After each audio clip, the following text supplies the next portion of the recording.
एतद्योनीनि भूतानि सर्वाणीत्युपधारय अहं कृत्स्नस्य जगतः प्रभवः प्रलयस्तथा एतद्योनीनि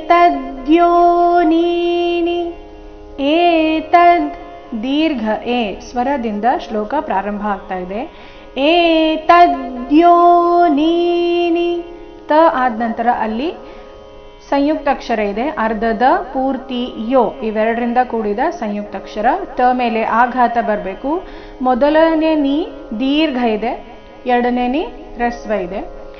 ಏತದ್ಯೋನೀನಿ ನೀನಿ ಭೂತಾನಿ ಏತದ್ಯೋನೀನಿ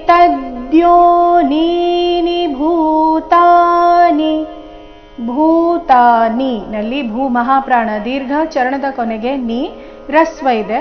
ಭೂತಾನಿ ಸರ್ವಾಣೀತ್ಯುಪಧಾರಯ ಸರ್ವಾಣಿ ಇಲ್ಲಿ ಣಿ ದೀರ್ಘ ಬಂದು ಸೌಮ್ಯ ಆಘಾತ, ಮುಂದೆ ಸಂಯುಕ್ತಾಕ್ಷರ ಬಂದ ಕಾರಣ ಸರ್ವಾಣೀತ್ಯುಪಧಾರಯ ಧಾ ಮಹಾಪ್ರಾಣ ದೀರ್ಘ, ಚರಣದ ಕೊನೆಗೆ ಯ ಇದೆ, ಯಾ ಇಲ್ಲ, ಯ ಎಂದು ಬರಬೇಕು. ಧಾರಯ ಸರ್ವಾಣೀತ್ಯುಪಧಾರಯ ಅಹಂ ಅನುಸ್ವಾರದ ಉಚ್ಚಾರಣೆ ಕ ವರ್ಗದ ಅನುನಾಸಿಕದ ರೀತಿ.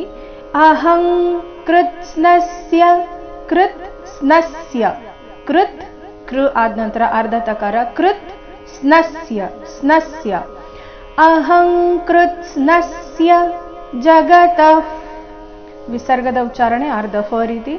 ಜಗತಃ ಪ್ರಭವಃ ಪ್ರಲಯಸ್ತಥಾ ಪ್ರಲಯಸ್ತಥಾ ಯ ಮೇಲೆ ಆಘಾತ, ಕೊನೆಗೆ ಥಾ ಮಹಾಪ್ರಾಣ ದೀರ್ಘ. ಪ್ರಲಯಸ್ತಥಾ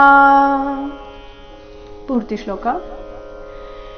ಏತದ್ಯೋನೀನಿ ಭೂತಾನಿ ಸರ್ವಾಣೀತ್ಯುಪಧಾರಯ ಅಹಂ ಕೃತ್ಸ್ನಸ್ಯ ಜಗತಃ ಪ್ರಭವಃ ಪ್ರಲಯಸ್ತಥಾ.